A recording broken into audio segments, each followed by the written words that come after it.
Welcome to the Great Coaches Podcast. To me, being perfect is not about that scoreboard out there. This is a chance of a lifetime. When you can understand the person, you can then work towards a common goal. We are all on the same team. Know your role and do it to the best of your ability. Focus on the fundamentals. We've gone over time and time again. Your defense has got to be better. Leave no doubt tonight. Great moments are born from great opportunity. Hello and welcome to the Great Coaches Podcast. On this podcast, we continue our exploration of thriving teams with the great coach, Kevin Eastman. Kevin is an American basketball coach. He started coaching in 1978, progressing through assistant roles to become the head coach of Belmont Abbey College. He then went on to lead Washington State University and then the University of North Carolina, Wilmington. In 2003, he was Nike's basketball director of skills, and through that role met Doc Rivers, who invited him to become an assistant with the Boston Celtics. That team went on to win the 2008 NBA championship. These days, Kevin is an in-demand public speaker and the author of the terrific book, Why the Best Are the Best. 25 powerful words that impact, inspire, and define champions. And just before we go to the interview, today's podcast is brought to you by the Macquarie University Business School's MBA program. Designed to empower, challenge, and transform, the Macquarie MBA gives you the business skills and knowledge you need to succeed in an evolving global economy. The program bridges the gap between theory and real-world application, bringing together world-leading professors, executives, and industry partners to teach you how business can be used for good. I have just started working with the team at Macquarie on some projects and can attest to the quality of the people and material. To find out more, search for Macquarie University Business School's MBA. And now, please enjoy our interview with Kevin Eastman. You're listening to the Great Coaches Podcast. Well, Kevin Eastman, good morning, hello, and welcome to the Great Coaches Podcast. Yeah, thanks. Appreciate you having me on, and hate that it might be the early part of the day for you guys. It's the afternoon for us. So I'm ready to go. Right. Thank you for Paul's always joining us. working, so. That, of course, is the voice of my co-host, Professor Eric Knight. Eric, how are you? I'm well, Paul. I was just saying you're always working, so it's always a good time to do an interview. Thank you very much. That is true. I am always working, if only it is on my golf game. But Kevin, could we start with something really simple? Could you tell us where you are in the world and what you've been up to so far today? Yeah, well, currently I'm sitting in my home office in Richmond, Virginia, and this is where my wife, Wendy, and I chose to live after I got out of the NBA, which is, for those who maybe don't follow, the professional basketball league over here. So I've been out for about, maybe 8 years now. And when I left there, I knew what I was going to get into, and that was kind of into the world of speaking, both with sports teams and with corporate teams. So the last 7 years, 8 years, whatever it's been, that's what I've been doing, and enjoying it, and also enjoying opportunities to listen to and learn from other people, which is kind of the platform that you have created here for a lot of people over there, maybe around the world, probably.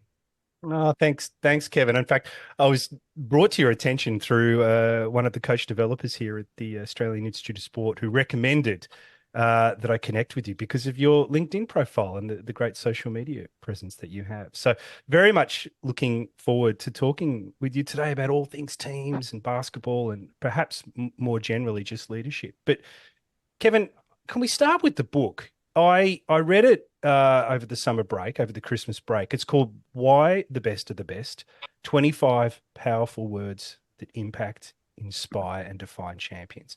So firstly, congratulations. It's an excellent read, I think, particularly for anyone that wants to improve their own self-leadership.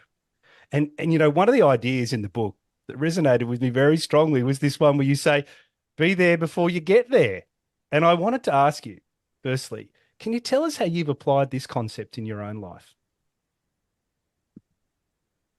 Oh, so we're jumping in right away. Okay, so be there before you get there really is my definition for preparation. And I guess maybe if you have a lot of people who enjoy leadership, they'll know the name Stephen Covey. And he mentions many times about, start with the end in mind. And that's truly what it is. I want to be somewhere, even as simple as a speaking engagement. I actually want to get up onto the stage. And in particular, quite frankly, it's two things I look at. How wide is the audience I'm speaking to? Literally, how wide? Because I might want to have to walk from one side of the stage to the other so I can have connection with both sides and the entire audience. But the most important thing, and this may sound silly, but you guys both have probably spoken in front of groups, and you do not want this to happen. I want to know where all the cords are, all the wires are. There's nothing worse than being introduced and they think you're God's gift to the subject that you've been given to speak on. And 5 minutes into the talk, you go down, right? And you trip over a wire. So as silly as that sounds, I'll always know where everything is. And then another thing is, I was on a speaking engagement and there was another speaker prior to me, and something went wrong with the PowerPoint that he had. And you could tell it shook him up and almost got him to the point of a little angry, like, you brought me in here and this is a beautiful hotel and why is this happening? Right? Well, I already know what I'm going to do. I ever since I've been doing this, right? I already know what I'm going to do if that happens, right? So I want to be there before I get there. So really, whatever it is, whatever task we have, whatever goal we have, whatever we want to try and accomplish, we should know, like, what does that end look like, or at least have a feel of that, and then build backwards, right? I want to make sure that once I get to that end, I've done everything possible to make sure that end actually looks like what I thought it would look like when I started. So that's for me really what it's all about. And then I guess the last thing I'd say with that, and in particular the word preparation, because that's the definition, be there before you get there, is preparing for something is I believe, ultimate form of respect for whatever it is, the people you're speaking to, the task that you have in front of you. You put the time in to make sure that you have put yourself in a position to be the very best at whatever it is you've been asked to do, or whoever it is you've been asked to speak to. So that's kind of probably a long answer to a short question. No, and it's a great answer. And I think as we go through this interview today and we get into your story, this idea of respect coming before the opportunities are presented to you will come through quite strongly. But if I could just build on this idea of words a little bit more, Kevin, because again, in the opening of the book, you have this great quote. You say, "I became convinced that success comes down to the words people live by, the concepts they execute, and the understanding of the context around both." And so if I just step back a little bit more and take this high level, what do you think are the most important words teams could use to focus their energies? Yeah, well, and I'm not here to sell books by any means, but allow me to just reference the book because it will help me answer this question. But really, the book was written for, it's a burning desire I had to find out, like, why do some people make it and some don't? When I was a little boy and I fell in love with basketball, I had pictures on my wall and the back of my door of the professional players over here. And I always used to think, why did that guy make it, but a whole bunch of players play and they didn't make it, right? So I was on almost a 35-year to 40-year quest, unbeknownst to me. It was just a curiosity I had. So I was always looking out for it in what I read and who I talked to. But ultimately, it came down to when anyone was asked, or if I was in a discussion with someone and I asked them, "Hey, how did you get to where you've gotten? Like, what made you become as good as you've become?" I started to figure out that there were certain words that were in every single answer. no matter what. Now, it wouldn't be that this word is in all 7,000 people I came in contact with over my life. No, but they came up so consistently, I started to think, wow, there must be something to this. And it gets back to what you said originally. Words become the most powerful when we define them and live them. That's when they become powerful, not just to have them in your vocabulary. Like, that's the difference. Some people have these words in their vocabulary that are in the book, but other people live these words. So over the 35 years that I was kind of just both intentionally and unintentionally studying this, I found out that there were really four. Well, there's 25 total. I first started out with a list of 93, and I thought, wow, if I'm going to put a book together, I can't put 93. I'll get bored with reading it, right? So I kind of whittled it down because some were pretty similar. And I got it down to 25. And then of the 25, the more I went back and looked at my notes and the conversations I had, et cetera, my research, I guess you'd say, there were four that came out most frequently.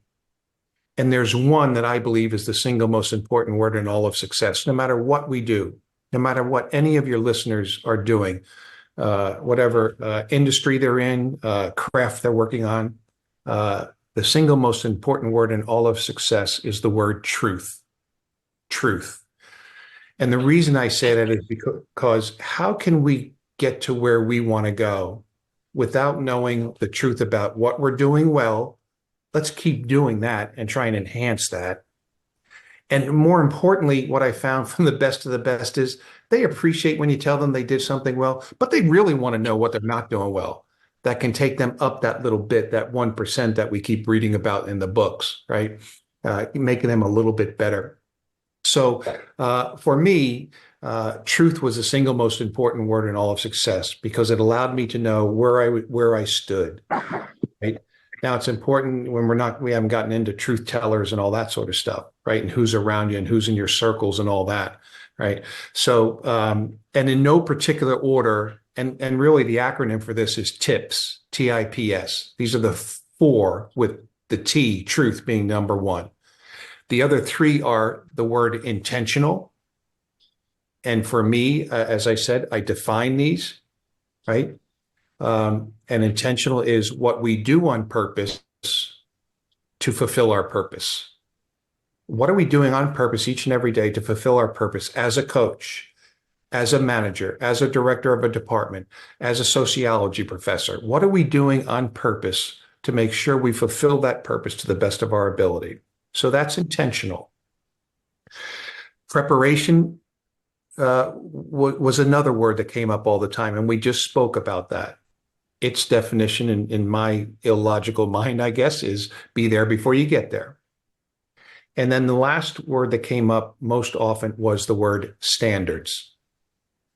And we simply defined it as what you are willing to live up to or what you are willing to intentionally dip down to. And we put that word intentionally in there because we want to know it's your choice. You're dipping down to those low standards, right?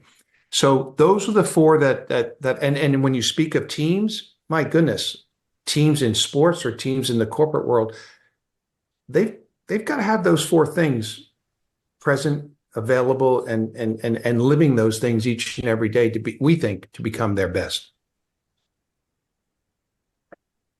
So Kevin, building on that a little bit, I mean, words are sometimes in response to questions, and you talk about the power of great questions. I mean, I'll let you give a scorecard to Paul and I afterwards around how our questions are today. But could you just say something about, what are the challenging questions that great teams ask themselves?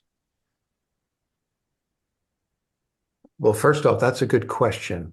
And what immediately came to front of mind, not just to mind, but immediately to the front, was, what am I willing to sacrifice? What am I willing to sacrifice for this group? Because what we define team as when you're working with one or more people. So what am I willing to sacrifice? Because all of us can't do everything we want to do every minute of every game of every year. But we look at sacrifice in two ways. There's the ways that winning teams look at sacrifice. And I believe there's a difference in the way the winner looks at sacrifice, this word. And there's a difference. There's some teams out there that do a lot of winning, but they're never the winner.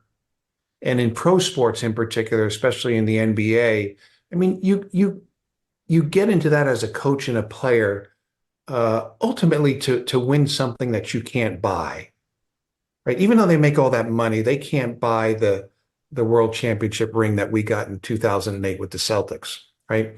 So it comes down to question number one would be, what are you willing to sacrifice? And if we ask the common person on the street, define sacrifice for us, they would probably say something to the effect of, it's something I give up.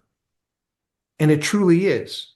You do have to give up something for the betterment of the team. But to take that a step further to what we found the best of the best teams, the ones that really are competing for becoming the best and ultimately become the best, it's not something you just give up. It's also something you do for. It's not just what you give up. It's what you do for a teammate. So maybe we had a player by the name of Ray Allen, who was a great shooter, one of the best shooters ever to play basketball over here in the States. And maybe he's going up into his shot, and coming at him is a 7-footer with a long wingspan, but Ray still can probably take that shot and make it. But again, on our Celtics teams, he saw in the corner another really good player by the name of Paul Pierce open in the corner for an even easier shot. So he passes the ball to Paul. If Ray were on this call, he would say, that's not a shot I gave up. It's something I did for the team, because that was a little bit better than my shot that I could have taken. Even though I might have been able to make it, I knew Paul had a higher percentage of probably making his shot. So what do you sacrifice? The other two that we always ask is, all right, guys, let's sit down here and let's talk this thing out. What defines a winning team? What is it? It could be words. It could be a sentence. Just what is it? Right? And we wanted them to tell us and each other what that looked like. Right? And then when they said whatever it was, it could be unselfishness. It could be concentration in practice. It could, whatever those 7 to 10 things were. We then went back with each and every one of them and we said, okay, are you willing to be held accountable for this one? And most of the times they answered yes to every one of them. So, okay, we got that out of the way. They've now given us permission. They may not like it. I'm not saying that, but they've given us permission to hold them accountable. And then the other one we asked our teams was, what defines a losing team? And many times it'll be the opposite of what they just said defines a winning team, but we still wanted to talk that out. So I would say those would be 3 questions, with the sacrifice one being the most important. And that one in particular would go to our best players, right? Like when we won the championship in 2008, we had 3 Hall of Fame players on our team: Kevin Garnett, Ray Allen, and Paul Pierce. And the first meeting that Doc Rivers had with all 3 of them in the same room together, that was the first question he asked: what are each of you willing to sacrifice? And then we explained it's not just something you give up, it's also something you do for the team. So those would probably be the questions that we would ask. So Kevin, building on that in your time at the Celtics, I mean, another team principle you had there was that it's more important to get it right than for you to be right. I just wondered if you could speak a little bit to what that principle means, and also how you implement that in practice. Well, make sure I get back to implement in practice. But really, again, these are discussions we had with our team. You can lead by guessing and hoping, or you can lead by finding out what really is the truth. We chose to do that.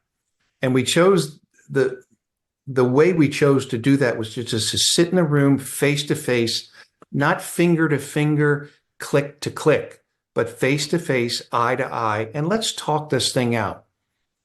Guys, what if we want to win a championship, do we have to do the right things or the wrong things on the court? They'll all say the right things. Okay, so is it important that we get the most important right thing to do done, right? They'll all say yes, right? So we say, okay, will there be times when there's going to be some conflicting thoughts on what the right thing is to do? They're going to say yes, right? So we said, okay, then this is what we really need to talk about. If we all agree that this is the right thing, we're all going to do that. But in those instances where there might be 2 or 3 guys that really believe in what they think is the right thing to do, let's talk that out. And then we also talk about the hierarchy of leadership. We all want to be, we wanted our teams to be involved in the decision, but at some point, a person has to make the decision. In our case, it was the head coach. And we would ask our guys, are you in agreement with that? Like at some point, someone has to make the decision. They all said yes, right? So it got down to what we're talking about now. We all can't be right all the time, right? And we have to be okay with maybe it's not our suggestion that gets utilized, right? We want your input, but it may not always be your suggestion. And backtracking now, keep in mind, anyone that came into the organization, they knew what our culture was about. And one of the foundational pillars of our culture was truth. You were going to hear the truth and you were going to accept the truth from someone else. So along those lines, that meant that even though Kevin Eastman gave what he thought was the best thing for us to do, ultimately we decided on something that Eric suggested. Because the more we talked it out, that really, for where we were right then and there, that was the right thing to do, right? So for us, that was kind of one of the things that we did. We also had a right-wrong test, as silly as this is. And we figured out maybe 10 to 12 things. Okay, coming late to practice every day. Guys, right or wrong? Well, wrong. Not competing very hard in the game, right or wrong. And we kept on going down, right? So at the end of that particular session, it was, okay, this is what you told us is the right way to do things. And that's maybe going to be our filter with which we make these decisions going forward, right? So because what happens, and you guys have seen it because you've been in or studied sport probably or watched it for sure, your best players are usually also have, one of the ingredients they have, personality ingredients, is stubbornness. Because the way they've done it has gotten them to that level at that point in their career. So for us, we just, look, ultimately we have to make the decision. And you don't always have to be right, but as a team, we need to get this right. And then we have to work hard. Here's the other problem with that, Eric, is that maybe the person or people who didn't get something done the way they wanted to, maybe they try and subtly sabotage that decision. No. The other thing we talked about was we have to make it work while we're seeing if it works. Because everyone who's listening to this today, even in the highest level of leadership, maybe positions that are on this call, any change you make, any big decision you make, and I hate to say this, but I kind of believe it, it's a researched, educated guess. We don't know. So what we have to do is we have to make it work while we're seeing and evaluating if it works. So, and what was the other one? Just in terms of, implementing this idea, which you're speaking to, but just the kind of, when you turn that principle into action, where do the stresses lie from your experience? Well, I guess the stresses would lie in high pressure situations when quite possibly what we decided to do didn't work, right? Well, because we try and make as many decisions as we can and talk about things as much as we can as a team, as a unit, as a group, as an organization, before we get into that emotional moment. Because we try and make some of these decisions ahead of time logically when emotions don't play a part. right? So we would have probably, well, not would have, we discussed that as well as a staff. Look, if something doesn't go right in a game, and maybe Eric said we should do this, right? But Paul said we should do this, and we kind of went with Paul's decision because it seemed the most right at the time, but it's not working, right? Maybe in a huddle at a timeout, we might say, hey guys, look, we're going to make an adjustment here. And this is what we're going to do now, right? Now, after the game, if Eric, you want to come in and say, hey, that was my, great. We'll pat you on the back and say, great, right? So, but again, I think all of the preparation, all of the conversations, all of the communication prior to the season starting, and constant reminders throughout the season about things like this help you get through these things when they're actually happening, if that makes sense. One of the things I find fascinating reading about the NBA, Kevin, is the players are so transient that, they move so often. And this must be difficult when you're trying to establish a team culture. I'm wondering, over your journey, what have you found have been the most effective ways for people to integrate themselves when they step into a new culture? Well, I think it starts as you evaluate that particular person you're wanting to join your program. We wanted people that, in our research, we found out that they thrived and could produce at the level we needed production out of them in a culture like ours, right? So that's number one, trying to do the best job you can to try and get culture fits. And really that came down to values fits, right? We wanted to bring in people, whether it be in the ticket office, whether it be in the front office that does the scouting, or whether it be a player. We wanted to bring values people, but not necessarily like thinkers, right? We wanted diversity of thought, but we wanted like values. For instance, integrity was one of ours. So we didn't want to bring in someone who's gotten to where they've gotten because he's a notorious or she's a notorious cheater, right? It wouldn't make sense. It wouldn't work. So we do the research ahead of time. Is this person a fit in our culture? And then one of the things that we often say is this to any player coming in. Look, we traded for you because we think you can help us get to where we want to go. But you have to understand we have a culture here.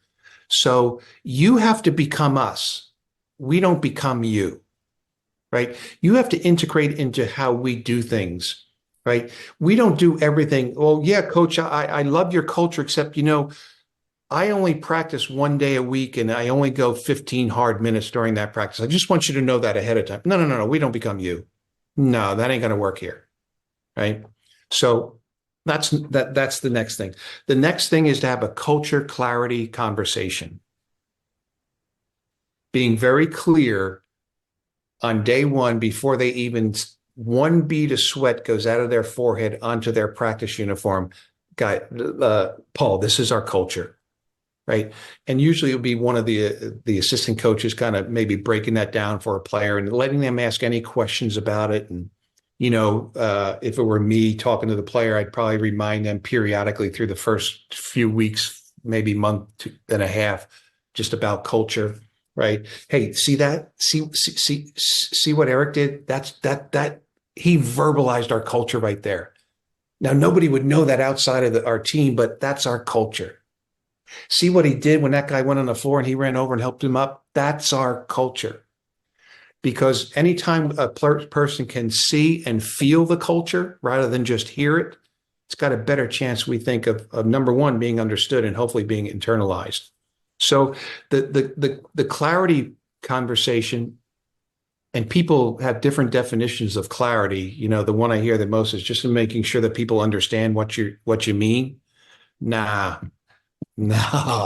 that ain't working in today's world. We didn't want to get them to just understand. We wanted to get them to the point where what we said was so clear that it was impossible to misunderstand what we were saying. That's what clarity meant to us. And we would break it down.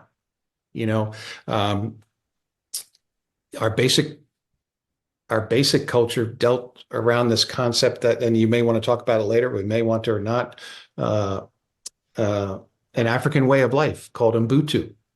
That was a big part of our championship culture, right? That we hadn't known about prior to Doc running into actually a professor on Marquette University's campus one summer. So, but in case you want to get to that later, I'll stop there. Just on the values piece, Kevin, I think what supports that story or what underpins that story is the story of how you joined the Celtics and how you got there through a meeting with Doc's son, Jeremiah. Could you talk a little bit about that, the events that led up to that meeting, and then how Doc approached you to join the organization? My goodness, you guys have done your research. I forgot about that. I should have had you guys talk to me and ask me questions before I wrote the book. I would have remembered more stuff about my life. But and you guys have probably had that experience too. All of a sudden someone says something to you and you're like, dang, I haven't thought of that in like 20 years. How do they know that? And I forgot it. Anyway, so it goes with one of my life's philosophies. And at that time, I was in obviously the world of basketball. Now I'm in the world of speaking. But one of my philosophies when I was in the world of basketball went like this: never pass up a basketball opportunity. So I'm going to try and fast break this story. I'll probably have to leave a lot of, but in essence, when I left the NBA for a year, then I got back into it, but I left it for about a year. I went to work for Nike. And one of the things they had me do, because I was one of the better skill development coaches in the country over here, they had me go around the country and work out with a whole bunch of players. Well, they're key players, the guys they eventually wanted them to wear the shoe, the Nike brand, when they got to be a pro. So they also would send me to the AAU teams, the summer basketball teams that these elite players played on. So one of my assignments was to go down to Orlando, Florida, and work out this team. Well, they only ever give me the best players' names. And I'm not going to give last name, but the best player on this team was Keith. So they wanted me to start to develop a relationship with Keith, but work out the entire team. So I work out the entire team. And the way I would work out is, I'd be on the floor with them, pushing, grinding, holding, right, fouling, sweating, right? Because one thing I found out when you're a skill development coach is players love coaches who sweat with them. They love coaches who sweat with them, who get in there and do it with them, right? So I go ahead and do that. After about 2 hours, we're done. I go on, I get on the plane the next morning, I fly out. Well, never am I asked to come back a second time, right? So about 10 days later, Nike says, hey, we want you to go back to Orlando and work out that same team again. So I said, okay, I'm good with that. So I was saying to myself, man, they must really think this Keith guy is good, right? Because the first time I had to go back a second time. So I go in, as I walk into the gym, the high school coach of the gym we were using, he says, Kevin, are you okay if we film this? And my mind immediately went to, he probably wants to use it for his team. So I said, yeah, coach, I'm good with that. If you want to film it and use it with your team, yeah, go ahead, whatever you need to do. So we go through the next one. Well, one of the players on the team, after the first workout, went home and told his father, just an AAU parent, right? Summer basketball coach's parent. Hey, Dad, like this guy we had was really good. He sweated with us. He knew the game. He knew how to teach. We could relate to him, all these positive things. And the parent was like, oh, well, good. I'm glad that Nike does that for you guys. Well, the second time I go back, same thing, goes again. Well, I come to find out the parent that this kid went home to tell the dad about me, that parent's name was Doc Rivers, who was on the verge of getting the Boston Celtics head coaching job, right? So the reason I had to go back, Doc asked the high school coach, who was a friend, to record the workout. And I think he did it because he wanted to see if his eyes saw what Jeremiah's eyes saw, right? Because, kids are, he's thinking, I know Jeremiah, he can't evaluate a coach, right? So anyway, had I said no to the opportunity when Nike asked me to do the the workouts, I wouldn't be talking to you today, right? So, and then obviously the other lesson there is do the best you can at where you are that day. And eventually, I believe if you're supposed to get somewhere, the success gods will take care of you. If you take care of yourself and you take care of the people that you've been asked to work with. So that's how that story went. There's a great line in the book. It's a small line towards the end where you say there's always a short list, even if you don't know there is a short list. And I circled it and I thought, what a great example of a mindset to take to work every day. And I think that story you just shared is a great illustration of that in action. Yeah, and the other thing there is you never know who's watching. You never know who's listening. You just never know. And then the other thing I think is just the lesson of the word pride. Do your best that particular time where you are, right? Have pride in your work. And then if someone, if someone sees it that can eventually jumpstart your career, more power to that experience. So, Kevin, maybe let's just loop back to Ubuntu, because you talked a bit about that. Can you just say a little bit about the meaning behind that philosophy and how it builds or built connection in the Celtics? Yeah, connection's a huge word right now, not only in all the leadership and team books, but just within teams themselves, especially, and I'm sure all across the world. But you see, like today is the evening of the college national football championship game, and when you read about both programs, the University of Washington and the University of Michigan, inevitably the article will point to their team is so connected, right? So where Ubuntu helped us was it had two basic foundational pillars or two basic tenets that really fed this concept of team. And the two tenets are people are people because of other people.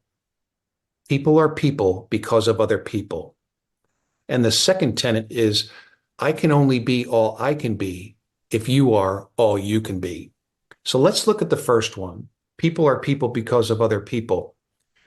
Over here in the NBA, the Professional Basketball League, everyone knows the name LeBron James. Well, the first year LeBron went to the Los Angeles Lakers, not quite so good. Then they traded to get this guy by the name of Anthony Davis, who's a very good, very, very, very good basketball player, right? 6'11", 7-footer, highly skilled. And they added some other pieces around LeBron. They won the championship, right? LeBron needs more than just LeBron to win championships, right? So that's where people are people because of other people. LeBron is at his best when others do their job and help him, put him into positions where he can do his best job too. So that's tenet number one. The second one is, I can only be all I can be if you are all you can be. Okay, so I'm trying to think of it. Well, maybe you won't know the names, but with the championship Boston Celtic team, we had the player I was talking about, Ray Allen. He's in the Hall of Fame right now, the Basketball Hall of Fame here. He was the great shooter. We also had a player on that team by the name of Rajon Rondo. He was a point guard. He was a great passer, not good, great. Well, they needed each other because Rajon wanted to lead the NBA in assists. Ray wanted to lead the NBA in three-point field goal percentage. So when Rajon's coming down the floor and penetrating into the lane and he sees Ray wide open in the corner and he throws him a pass, the first thing is he has to give him a great pass. Because if he gives him a pass down by his ankles, it's going to take too long for Ray to get it to here, his shooting pocket, and then eventually take the shot. Chances are the shot doesn't go in. So Ray needed Rajon to throw a great pass. And great shooters will tell you they want the pass between their chest and their shoulder, because then they can go right up into their shot. They don't want it down below their waist because that's going to take a second to get it to the shooting pocket, right? So Ray needed Rajan to throw a great pass. Well, Rajan needed Ray to make the shot in order to get the assist. So that's a prime example right there of I can only be all I can be, the 3-point percentage leader of the NBA, if you are what you can be, Rajan being a great passer. So that is that's the foundation of Ubuntu. And where it creates connection is Ubuntu is all about caring for someone else. And think about all of our lives. Who are we most connected to? The people who probably have a care and concern for us, right? It's our wives, it's our children, whatever it is, it's our best friends. We know they care about us. And that's the glue that is Ubuntu, that keeps Ubuntu together. And the other thing it does, the other thing about this word connection is we found, especially in a leadership position, you can create connections by sharing your story, right? Because the ultimate form of leadership is to get a piece of the mind, or the ultimate goal, get a piece of the mind of the people you are leading. When they're at work, making sure their mind is on their work, right? How do you get a piece of the mind? Because leadership is about two spaces: mind space, M-I-N-D, we believe, and heart space. And the reason I say heart space is in order to get to the mind, we try to travel through the heart, building the relationships, sharing our stories, right? Helping our people, right? And then the other part of this connection thing is going through adversity, we found help us become a little bit more connected, because we had to go through something hard, something difficult, something where we all had to pitch in, right? Where we all had to really not only know our roles, but execute our roles to the nth degree in order to get our way out of this hole or this adversity. So those would be some of the ways, I think, to answer that question. Building on what you were touching on there, Kevin, you've got this philosophy of oneness and being for others. At the same time, you're in a competitive environment, you're driving championships. How do you deal with internal competition? I mean, how do you deal with the fact that people have got, they're competitive by nature and they're put into a competitive situation. How do you deal with that? That must come up all the time. How do you reconcile that and work with that in the context of your team philosophy? Well, again, you start before you actually start. You have that conversation about competition.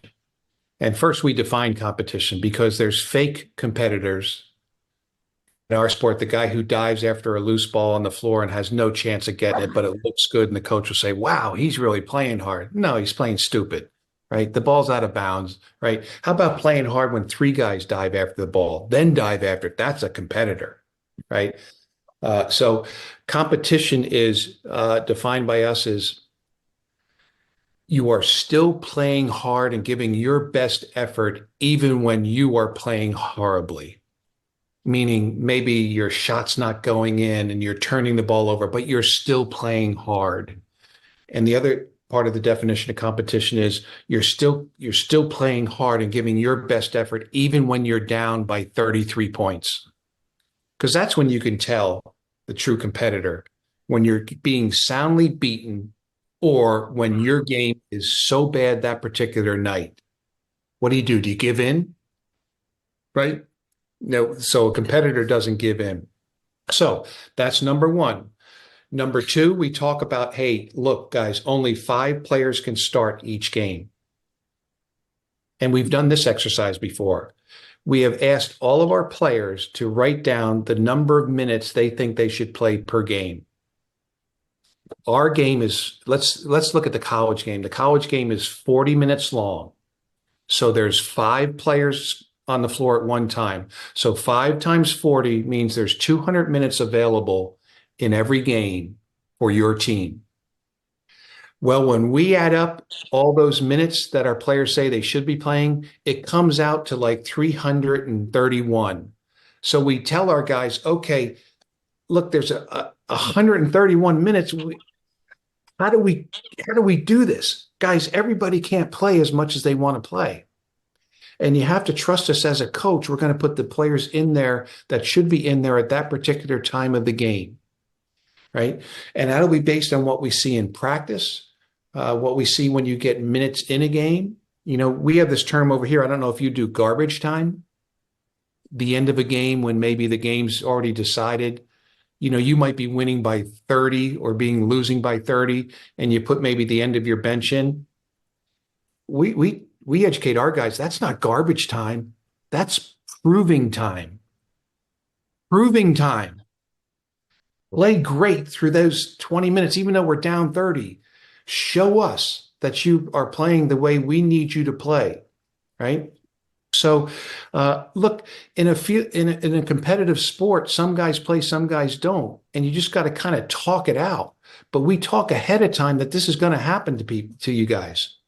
We don't know who just yet, because maybe over the course of a year, we might have 9 different starting lineups, right?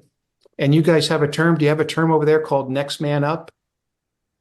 You know, somebody gets injured, next man up. Yeah. We don't believe in that term. Anybody can be next man up. We want next man prepared. Next man prepared. So even though they're not playing, we're spending high quality time with them before practice, after practice, to try and get their skills up, their level of understanding of how we want to play up so they can get more minutes, right? So competition is just a fact of life when you're in a sport.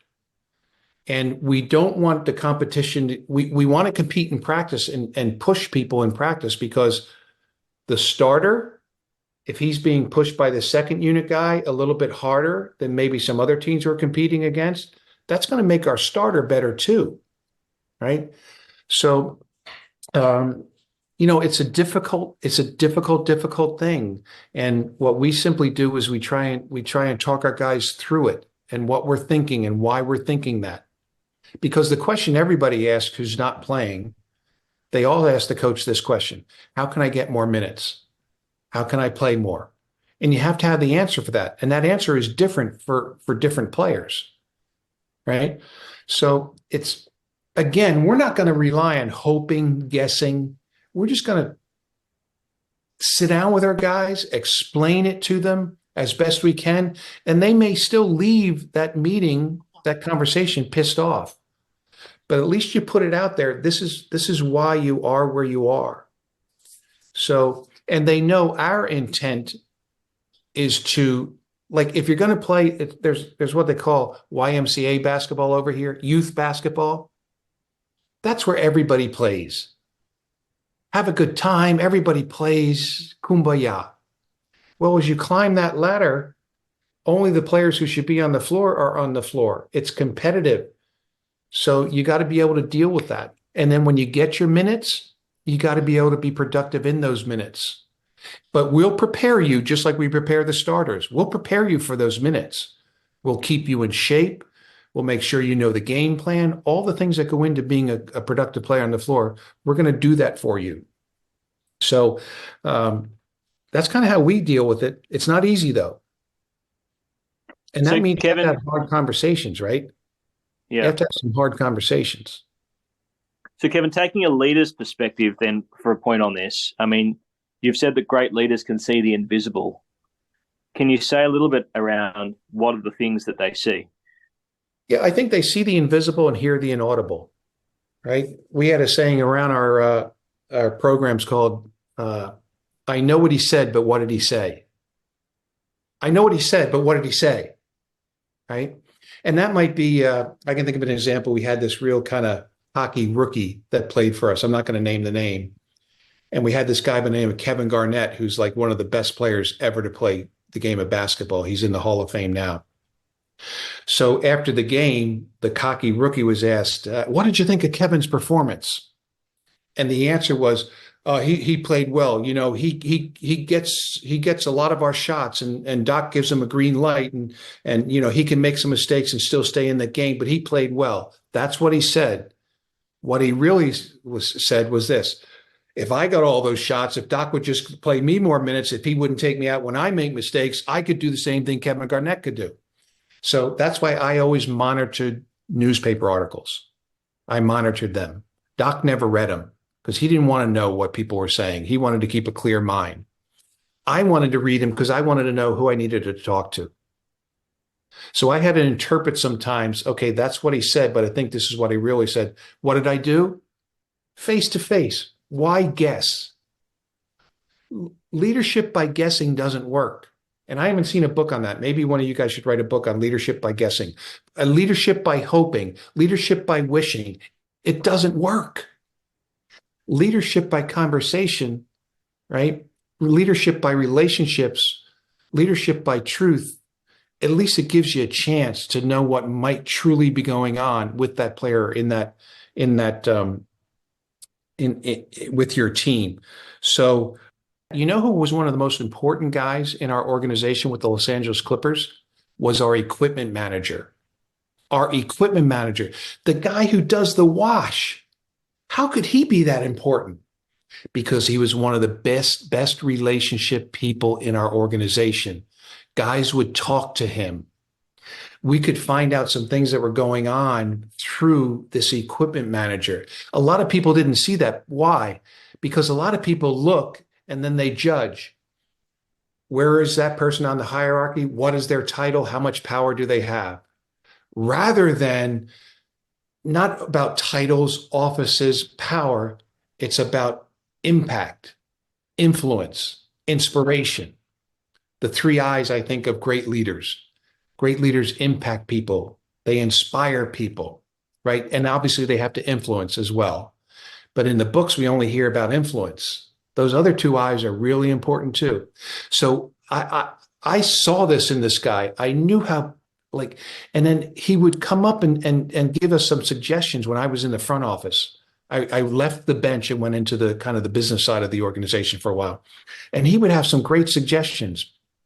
And as I really concentrated on who was coming in, nobody saw this. They just saw him as a guy who cleaned the shorts, right? So I saw the invisible. And, the best leaders have to go through their leadership day with big eyes, big ears, and a small mouth. Big eyes, big ears, and a small mouth. Look around, observe what's going on.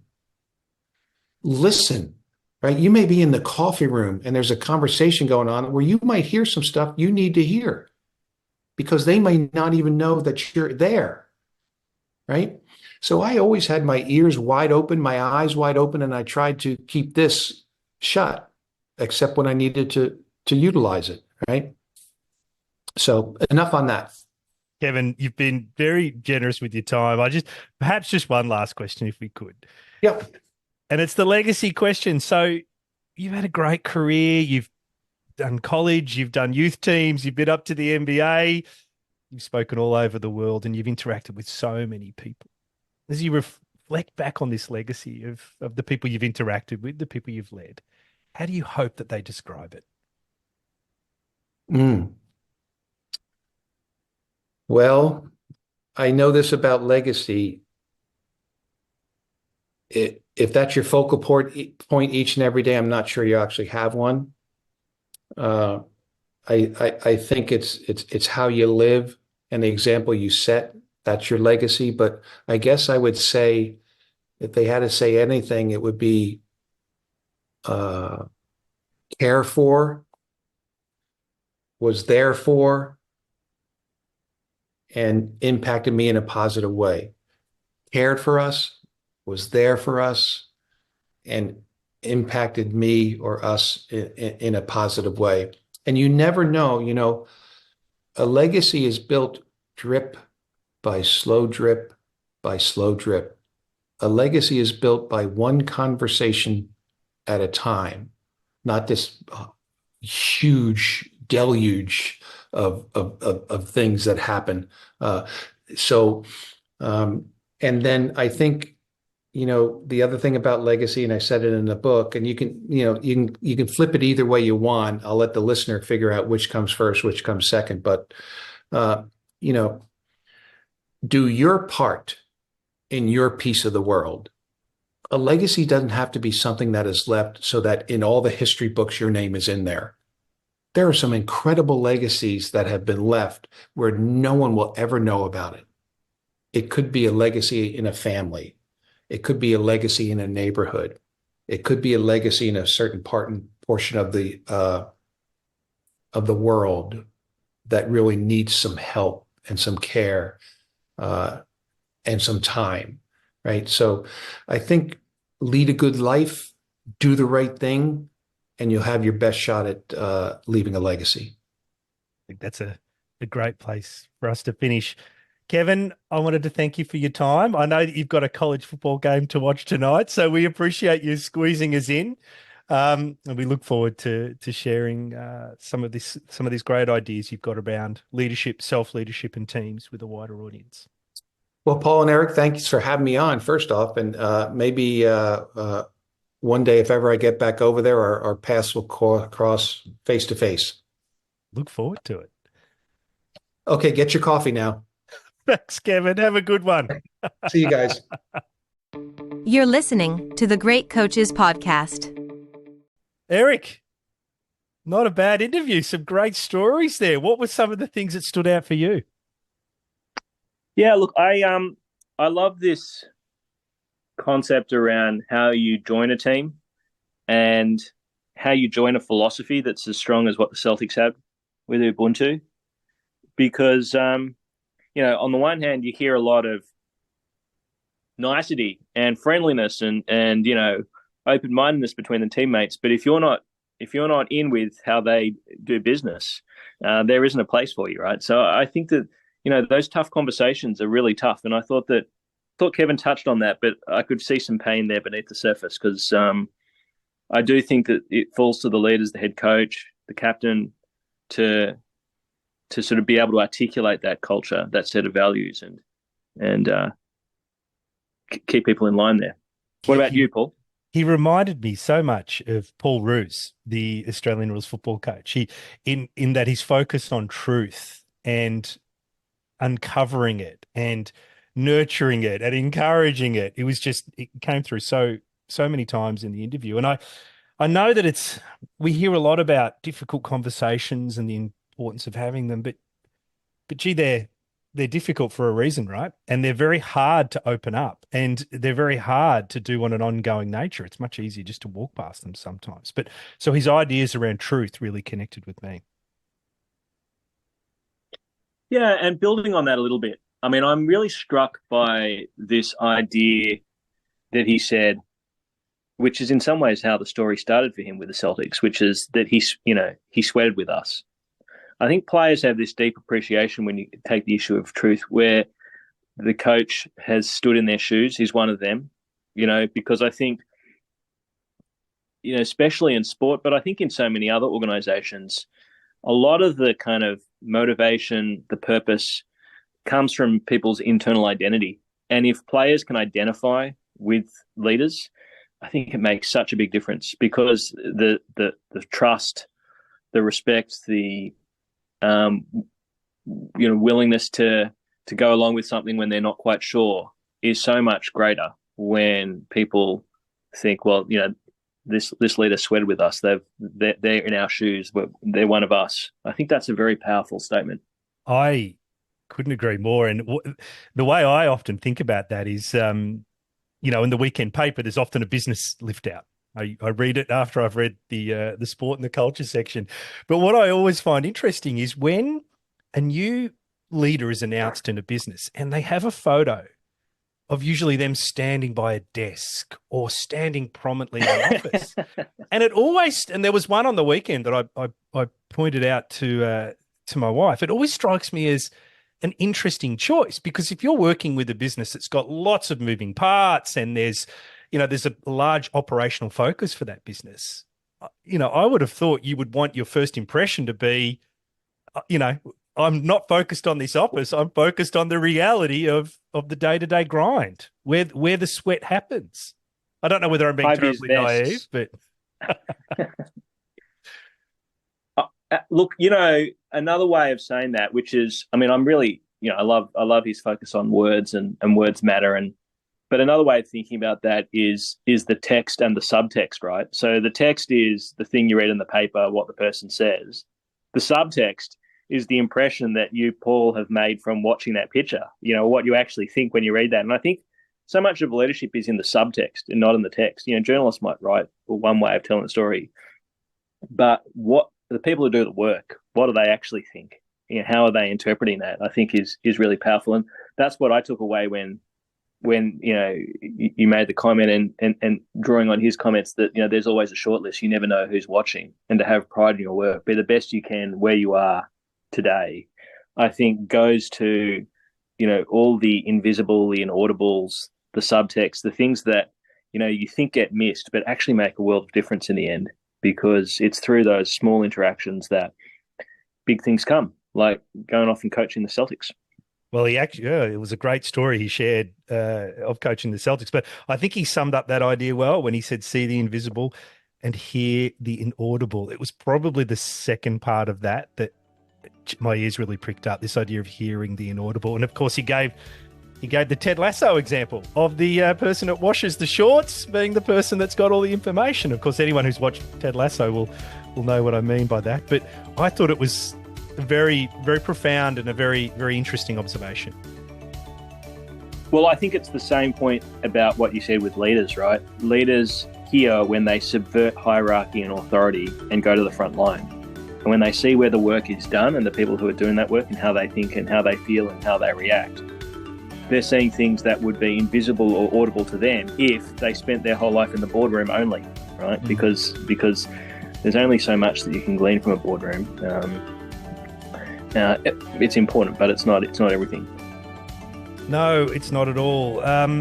Eric, is there anything else that jumped out at you before we wrap it up? I mean, the idea of sacrifice comes through quite strongly. And then I love this idea of sacrifice being linked to the idea you can win something that you can't buy. Yeah. Yeah, look, it's an interesting way of putting it, isn't it?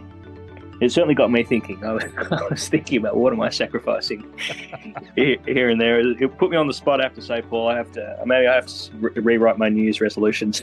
Well, we'll look forward to talking to you about your New Year's resolutions later on. Of course, you and I are catching up in a couple of short hours to talk about the year ahead with the podcast. But Eric, thank you very much for your time today, as always. Look forward to chatting with you again next week. Sounds good. Thanks, Paul. Speak soon.